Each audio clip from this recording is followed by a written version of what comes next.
Once again, heavy action on this Saturday. Super heavy action.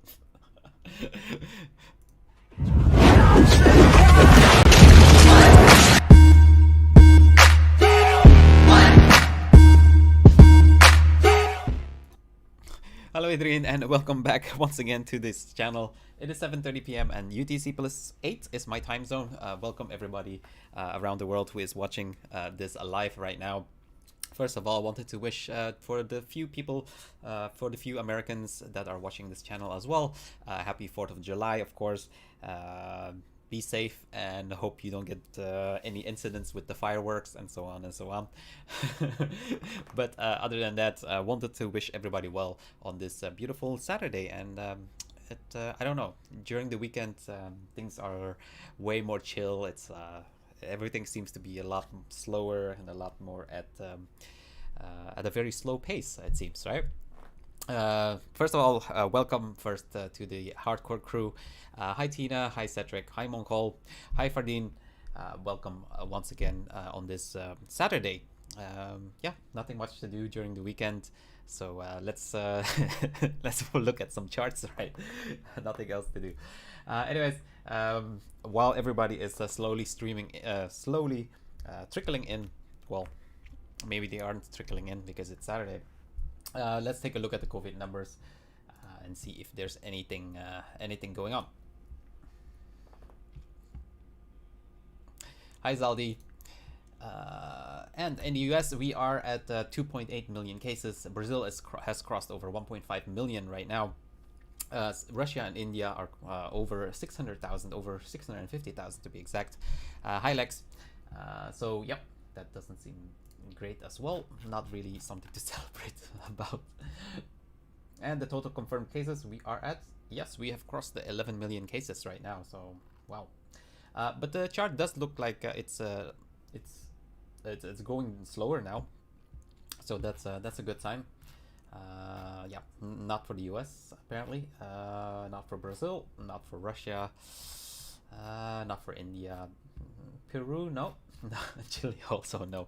So yeah, the top countries that are having the most amount of cases seem to have things still not under control. I did read an article today about I don't know if it's true or not, because like I said, with the media we never are 100% sure what is going on, right? But I did read that some of the army, the US Army, are now getting the some sort of like a vaccine already that was tested on monkeys, and but they are now currently testing it on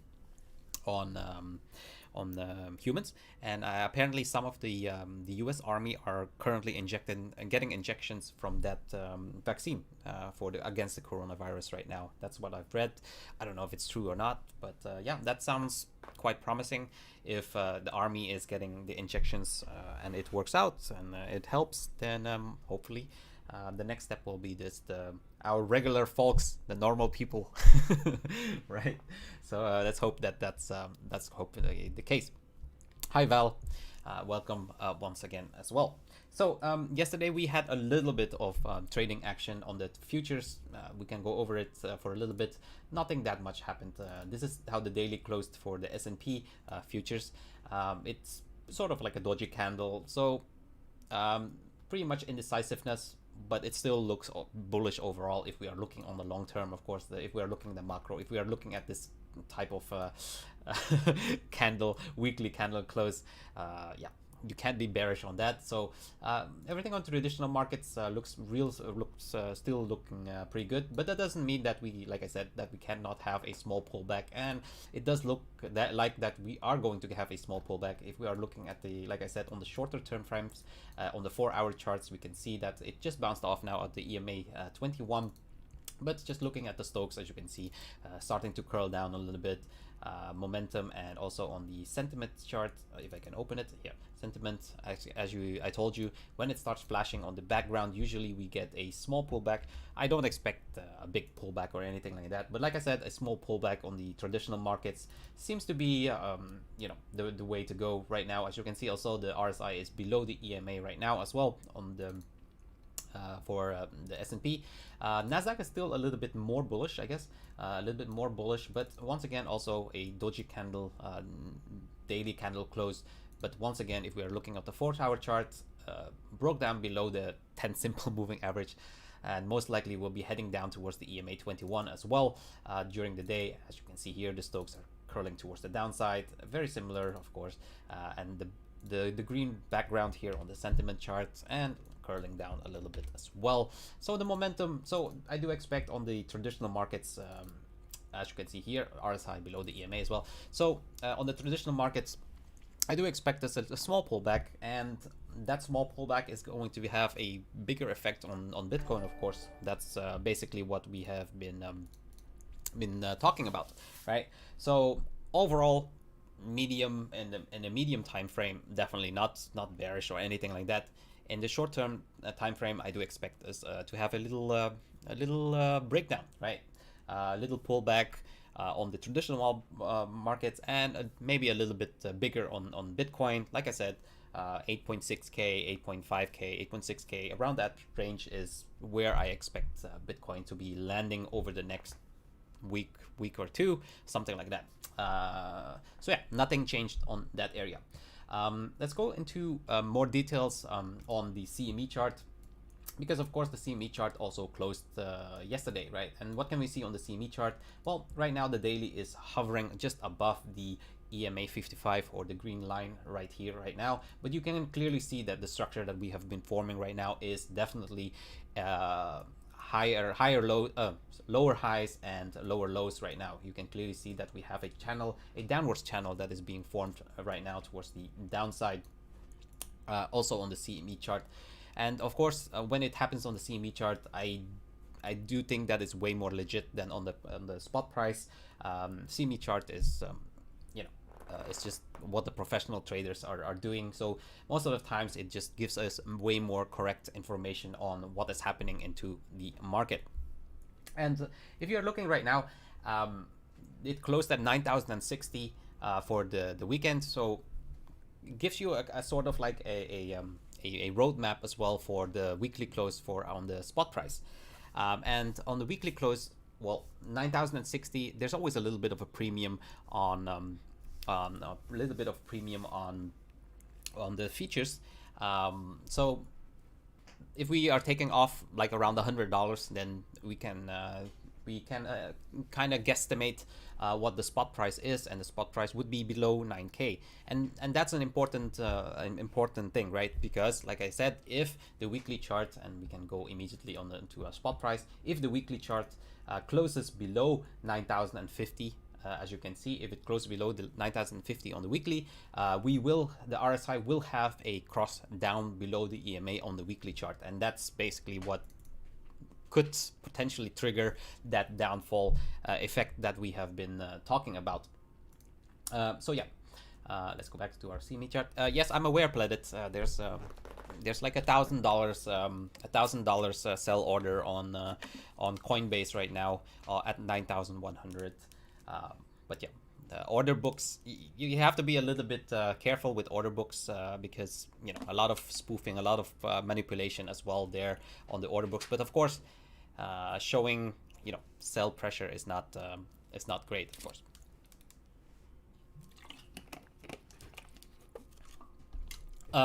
Yeah. So what I wanted to go into more details about the CME chart is, of course, we've been speaking about this 4-hour depth cross on the spot price, where the green line is crossing over the purple line, as you can see here.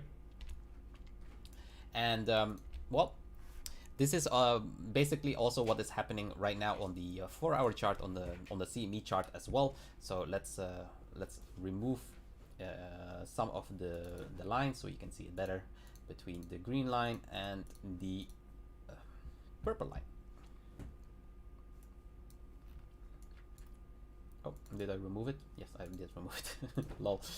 Anyways, so you can see it here. As you can see it, boom, So the death cross will happen basically whenever the market opens.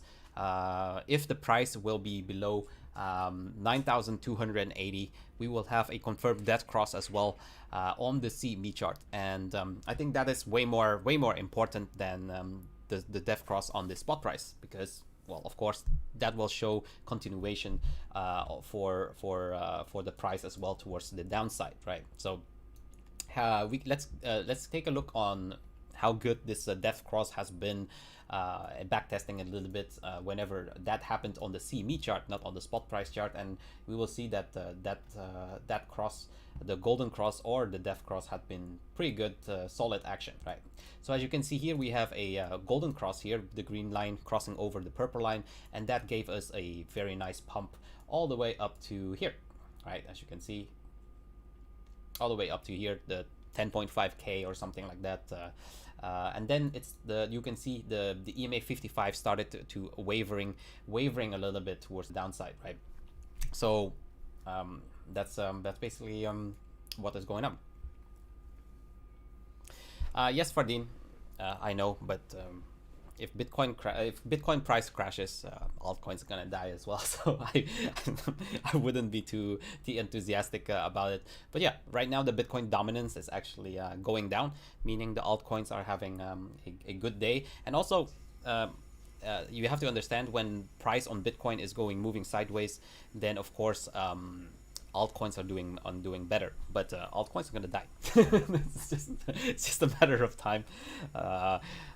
It's not gonna last very long. I think next week or the next 2 weeks, you will see the altcoins die. I'm not talking in I'm talking about of course in USD pairing. I'm not talking about BTC pairing. BTC pairing is going to be different than USD pairing. But in USD pairing, if Bitcoin goes down, then altcoins are gonna go even harder.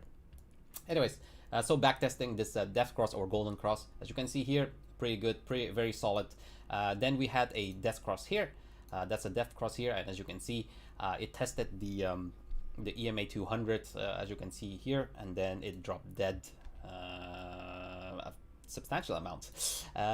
So after this death cross, from 9,200 all the way down to our gigantic drop, right? So to 4,200. So yeah, that's a pretty nasty death cross, I would say. Then let's scroll back a little bit before that. Oh, here. And then we have a golden cross here where the green line is going over the purple line. And as you can see here, we went up from this spot around 7.6 all the way up to 10k. So that's the 3,000, close to 3,000 move towards the upside. So that's not bad at all. Then we have a death cross here. And we dropped from 8.9k all the way down to 6.5. So that's also a 2.5k drop towards the downside. And then we have a golden cross here, a little golden cross one, but the price still did go up a little bit, not that much here though. So this is more like a fake golden cross, I guess, but it still went up from 9.1k all the way to 9.8k. So still a $700 move towards the upside. Then let's see if we have another example. Where we have a death cross.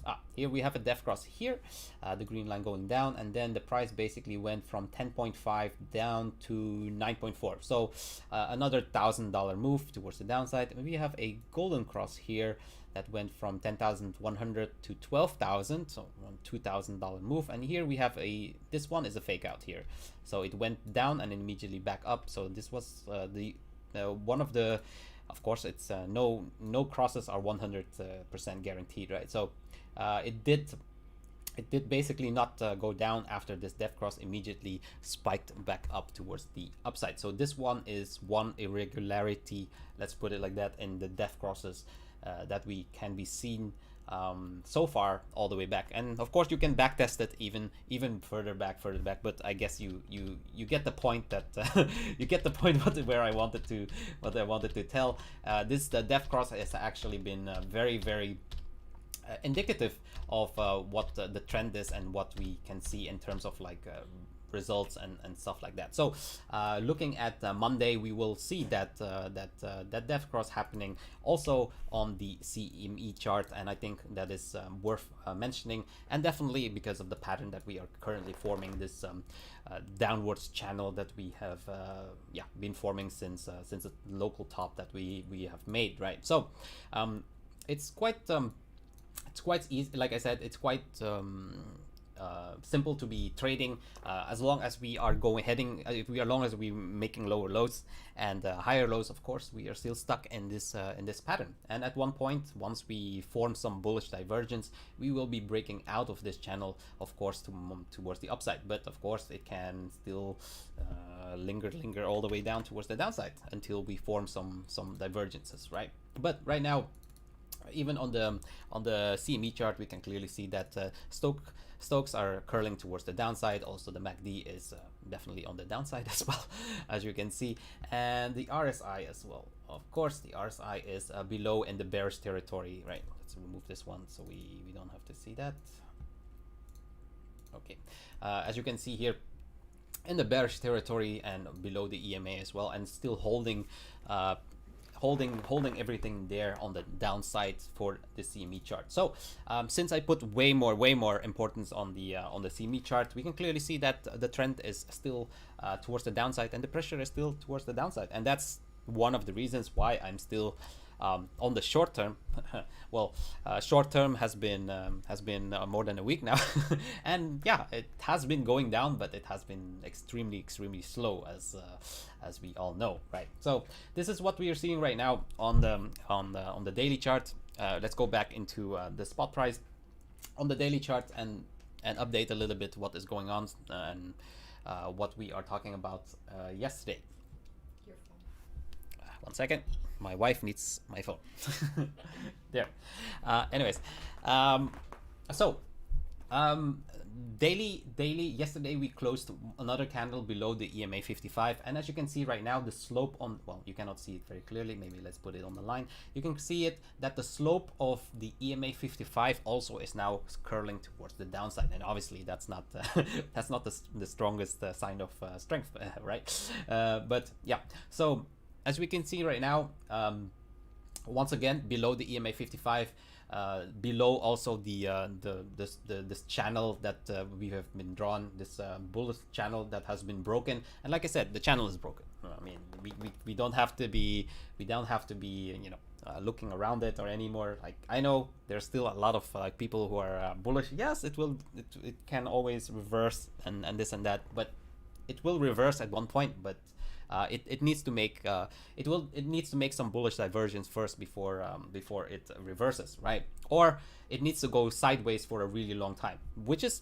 technically what is happening now, though. So let's say we just keep going sideways and range around this, and then eventually, yeah, it can break out of this downwards channel, right? But right now, as you can see, if we are looking at the slope, the EMA 21 is curling the way down, the 10 simple movement is curling the way down, the EMA 55 is slowly curling down as well, and we will be creating more and more bearish crosses towards the downside rather than the upside, right? So it's kind of normal that the pressure is on the bulls right now, and I do expect us to be, like I said, during the weekend, end up around this EMA 200, EMA 100, or this CN line here. That's what I also told yesterday. It's just taking a little bit more time than we are expecting, but that's basically still what my analysis is, or still what I am expecting. Let's take a look on the shorter time frames. So the 4-hour time frames, we have drawn this sort of like a ascending broadening wedge from yesterday, right? After we broke out of that rising wedge, we formed a broadening ascending wedge, and as you can see, we already broke down from it and retested it as well yesterday. As you can see here, broke down under it, closed below it, then retested it a little bit, and now we are breaking down more. And pretty much, of course, on the 4-hour is going to show the same as on the daily. What am I expecting is that we float somewhere back towards this this line here, the previous low of our previous long wick towards the downside. What was it, on the 28th of June, right? So pretty much that is what I am expecting. And if we are making a measured move, we can make a measured move of this broadening wedge. And as you can see here, if we put it right here, it's pretty much what we are expecting towards that line of 8.9k, maybe a little bit higher, 8.9k, somewhere around there by the end of the weekend. And I do think that most likely we'll be closing our weekend around there.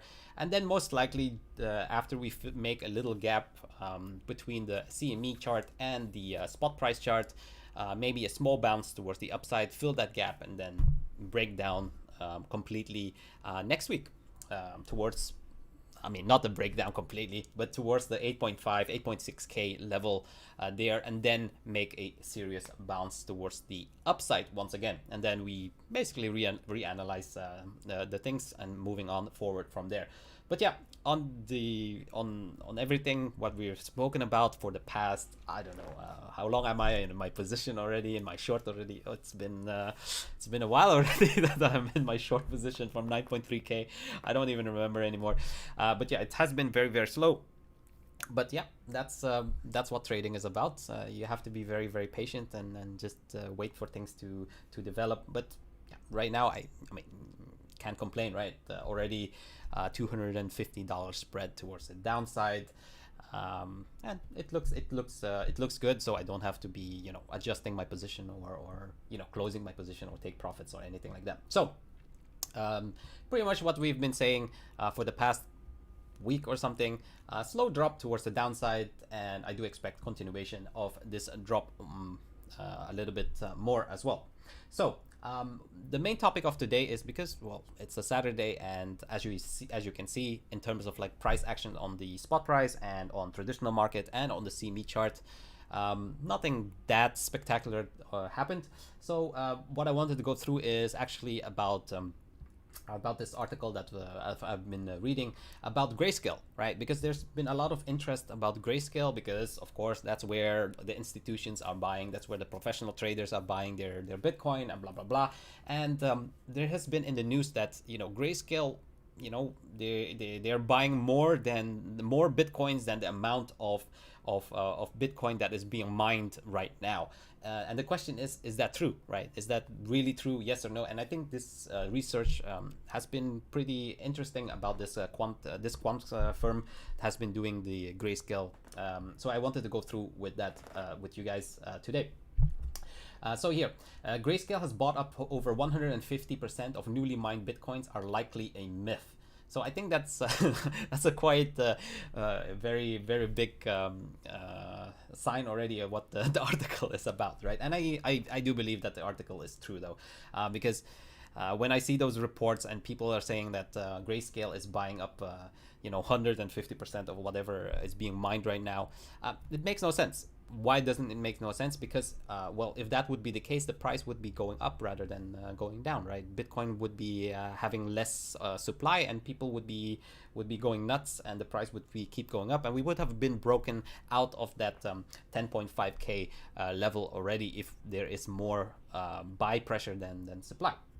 Anyways, this article is about so with a stated 3.5 billion in Bitcoin under management, and that is a correct number. So there is 3.5 billion Bitcoin in management for under Grayscale, which is the biggest the biggest amount of Bitcoin in investment. Hi Alvin, Henry, Michael, Alto, and Clark as well. Welcome for today's episode. So however, due to a gross misunderstanding of how Grayscale operates, this is likely a false narrative. So as you can see here, so GBTC, formerly a privately traded instrument, went public in 2015 after receiving FINRA. Okay. So, however, this is arguably opening up the Bitcoin market to accredited and institutional investors. The trust doesn't come without its pitfalls. One in particular is how many shares it takes to gain exposure to Bitcoin. For illustration, in 2013, each share of GBTC represented a little under 0.001 Bitcoin, requiring the purchase of more than 1,000 shares to own one Bitcoin. This issue has been even made worse thanks to the trust significant premium. So, Since its emergence, GBTC has almost always boasted a premium over the net asset value of Bitcoin. As the time of writing, one GBT share holds 0.09718 BTC, rendering a NAV of $8.82. With the current market share price of 9.77, GBTC shares carry a premium of about 10%, a figure which, believe it or not, pales in comparison to past premiums. So, as you can see, the value of the share versus the value of the Bitcoin holding per share, there is a huge discrepancy and a huge difference in between it. So that's already, so when people are looking at the GBTC price itself, it has a very high premium, and sometimes it has a really big difference between the actual holding. So the actual holding of Bitcoins is actually lower than the market share price, right? That's what they're saying. So this premium derives in part from the sheer volume of Bitcoin that Grayscale alleges to buy. According to multiple reports, Grayscale purchases anywhere from 70% to 150% of all newly mined Bitcoin, more apparently than miners can produce. This seems to be reflected in Grayscale's latest 8K filing with the SEC. The filing notes that back in June, the trust added 19,879 BTC to its coffers in the space of a week. Since Bitcoin's mining halving in May, the network now produces 6.25 BTC per block. Given that 144 blocks per day are mined on average, weekly production of Bitcoin stands at 6,300 BTC. So if you calculate that amount, 19,000, that's 3 times the amount of what is on the weekly production, right? So that's basically what they're saying.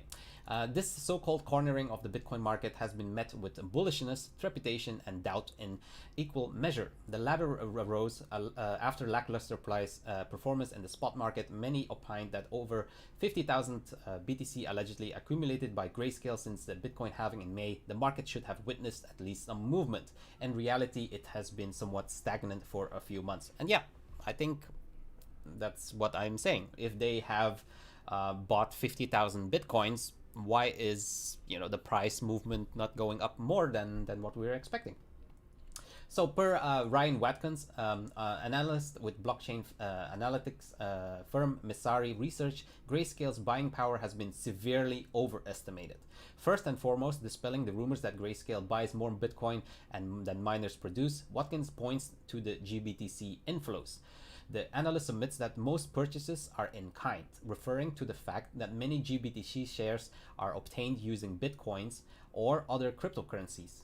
So that's basically a very big point already, right? So the shares are obtained using Bitcoin or other cryptocurrencies. So you can't be calculating things double, if you understand what I mean. If you're buying Bitcoin and you're receiving Bitcoin, then your stack of Bitcoin is you can't calculate it as double. It's not like you're giving cash and then you're using that cash, swapping it into Bitcoin, and you add it into your wallet, right? So that's basically what he's saying. And in other words, 80% of GBTC inflows in Q3 originated via Bitcoin already in circulation, right? So as opposed to newly created Bitcoin, Messari proposes that the real amount of Bitcoin bought by Grayscale since the halving is closer to 30%. So that's a big difference from 150% to 30%, right? And like I said,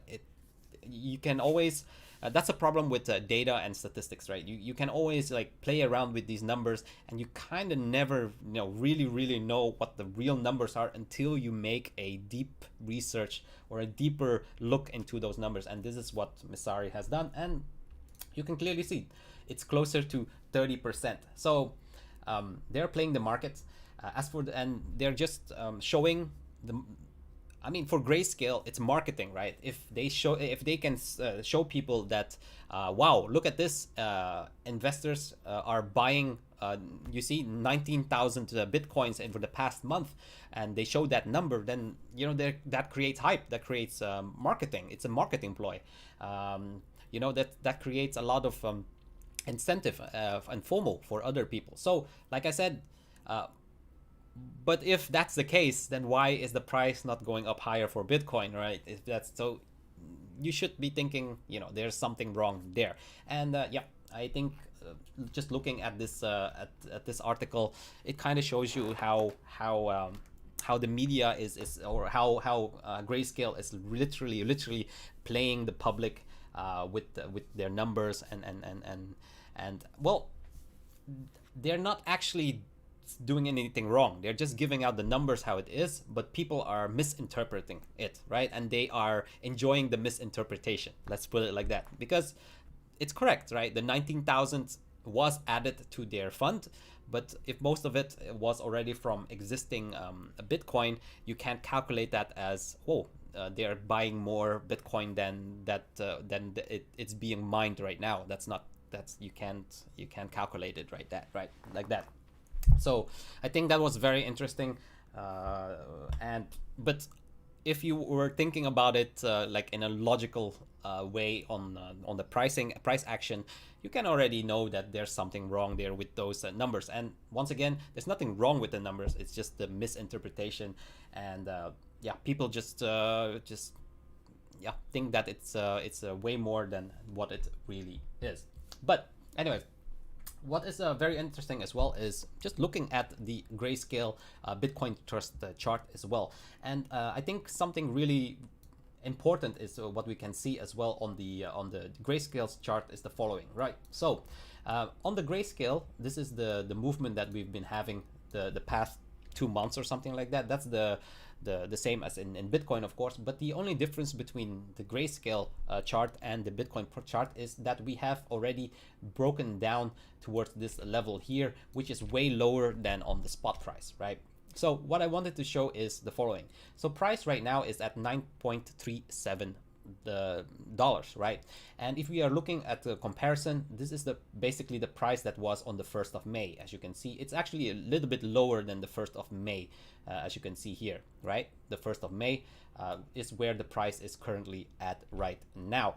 And what was to compare the price of GBTC versus the spot price, we just go back to what the price was on the 1st of May. That's the best comparison, right? So let's go back onto our spot price and see what was the price on the 1st of May. Oh, let's not remove any green boxes. Boom. And as you can see here on the 1st of May, we have to go a bit higher here. On the 1st of May, the price was 8,600.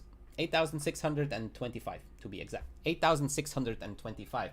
So price broke down below that price on GBTC. So if GBTC is a leading indicator, well, what am I expecting? Price to be dumping on the spot price to where? Where do I expect price to be dumping back to? Yes. What is that? What is that? 8,620 or 8,630. So yeah, if GBTC is a leading chart, then it already went down there towards that price of 8,600, which is around the same price as when spot price was on the 1st of May. That's so yeah. Once again, another indication that first of all, Grayscale. Take it with a grain of salt that they're buying, or institutions or so on and so on, buying so much Bitcoin. I know a lot of YouTubers, a lot of channels are talking about it. Grayscale, you can't be bearish on Bitcoin. Look at the institutions, they are buying everything up. Retail is being stupid, blah blah blah blah blah blah. But once again, this proved once again that I'm telling you, the institutions. And you can clearly see, and I've shown that many times already, you can clearly see that on the COT chart when the institutions bought and when the institutions sold, and you can clearly see it here. When did they buy? And there was in this position here when we had that drop from the 9th around, you can see here the 9th of March it started to go up, 9th of March to the 27th of April. That's when institutions bought. And if you look at the price at that time from the 9th of March, as you can see here, price was 4,000, well no, it was even around 4,300 to the 20, what was it, once again I forgot the date, until the 27th of April. 27. So from around 4,000 to 27th of April was around here, to around 7.5k. Yeah, So 4.5k to 7.5k. That's where institutions bought. So please don't get fooled too much. But then after they have bought, then of course Grayscale releases the numbers, and then what happens, as you can see here, so they bought it up, and then released the information to the retail, and you can clearly see here retail started going nuts and started to buy everything up, right?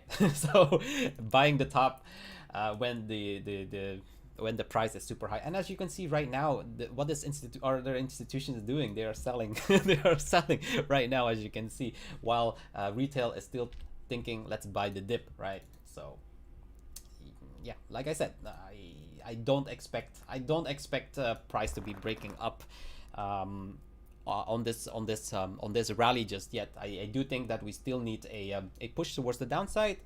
Not that much, maybe around 7.5k, maybe around the higher 6k, 6.9. You know, I kind of like that number. I've already been through the macro with you guys a little bit here. One of these three numbers most likely is where I think that we will be ending up, and then hopefully we will be breaking out of this channel by end of the year or something like that. And that's most likely a better way to look and approach things than just going with the hype and immediately, you know, following all these moon boys and but I'm not a moon boy, I'm not a doom boy. It's just you know, we'll figure it out. I don't really care if we dump that. I just want some damn volatility because it has been so insanely slow. I've never, to be honest, I don't think I've ever held a day trading position for this long, for a pretty long time now already. So yeah, it's just been very annoying trading Bitcoin market, but it has been a lot of fun trading traditional markets though. And you don't have to be, like I said, you don't have to be a genius right now to be trading the stocks. I mean, I was just longing Apple, Microsoft, Tesla, Netflix. Yeah, I mean, just every time there was like a small dip, it was just long. You didn't have to do much to be successful there. But because there is such a high demand right now on the stock market, traditional markets are doing really, really well. So you can't be super macro bearish as well on Bitcoin, because like I said, when Big Daddy is going up, then the little babies like Bitcoin are going up as well, but in a slower pace as well, of course. Right. So since we've covered that, let's go into some expected moves charts. I don't think there will be a lot of expected move changes. Oh, here we go. First standard deviation to the top side is 9,124, and the first standard deviation to the downside is 9,000. Well, that's pretty much what we have been expecting as well. But the only very interesting thing is, as you can see, the lines of the expected move charts are contracting and compressing really, really hardcore right now. That means that they're very similar to like the historical volatility percentile, that we will have a break of the structure very, very, very soon. So yeah, I really hope that we will see something. 12-hour, as you can see, the Stokes on the 12-hour are curling down right now. Obviously not a good thing. I can see here, yeah, RSI is still below the EMA, and it will stay below the EMA if we don't break up above 9.1k or something like that. Daily Stokes are of course still going on towards the downside as well, obviously not great. And then for the RSI, still below the EMA as well. So yeah, going down once again. Let's take a look on the 4-hour. 4-hour Stokes are curling down as well. It got rejected here, as you can see, and then it made a small sideways movement, but being pushed down once again, more towards the downside. Still below the EMA, and we can see the HVP is also flashing right now on the 4-hour chart. So we most likely will see some more action later tonight, most likely with the 4-hour on the shorter time frames flashing. So pretty much what we're seeing right now, right? So check pot BTC. What the fuck is pot BTC? All right, I'll take a quick look at pot BTC. Potcoin. It's the Potcoin. What is this? Eh. Wait, let me take so I don't have to. I'll duplicate this one.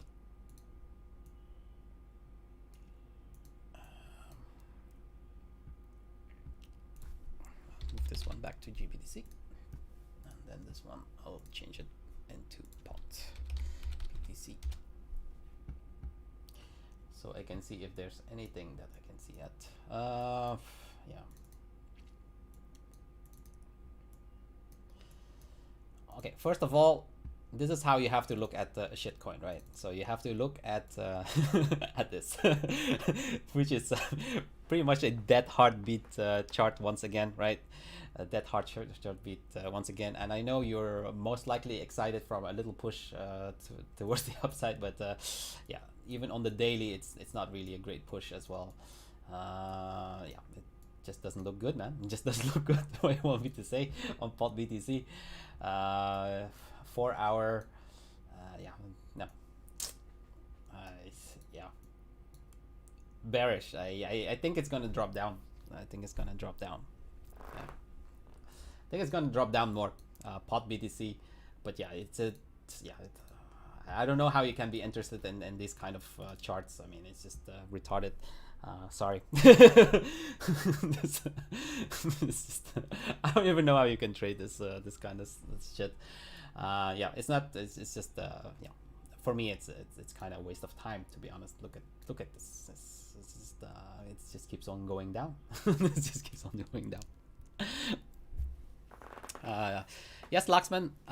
We will not be going down to 8450. Well, I mean, I want to see. I mean, I just follow what what price action is showing me, right? And so, let's see. I'm still confident that we will go down towards there. Except if we, like I said, if we see the next week or something like that, just ranging towards the sideways, then yeah, sure.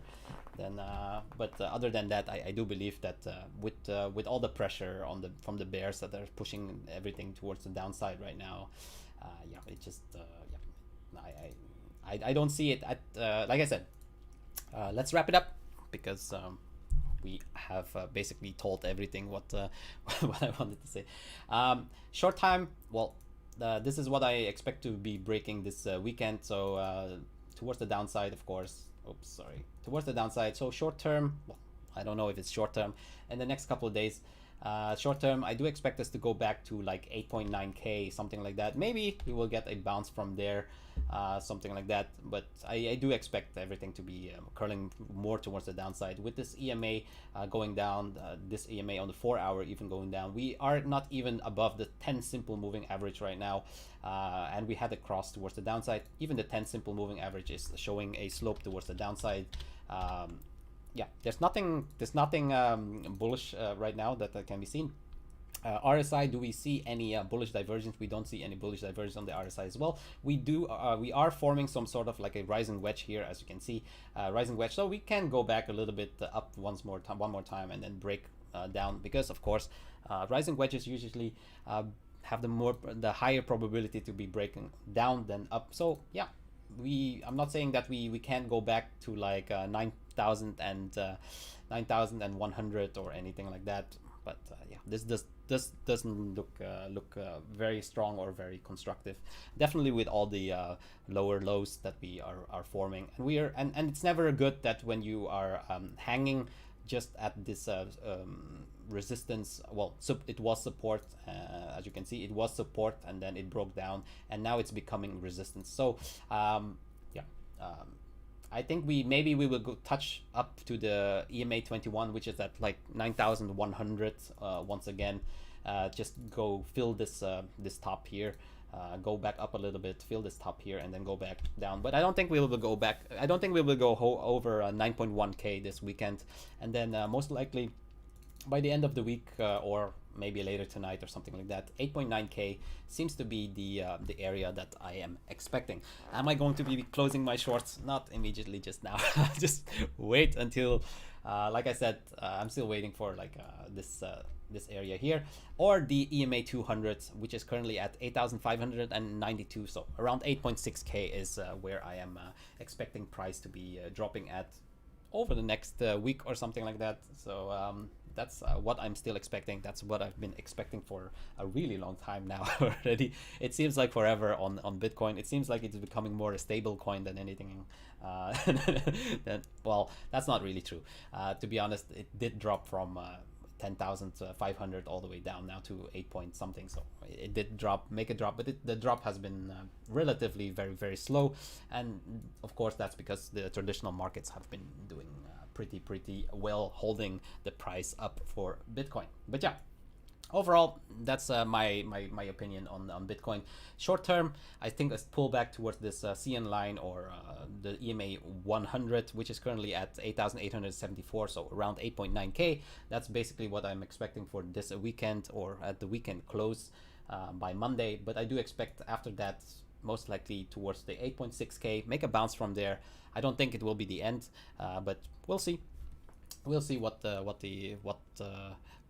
will happen. But basically, still downward continuation towards the downside.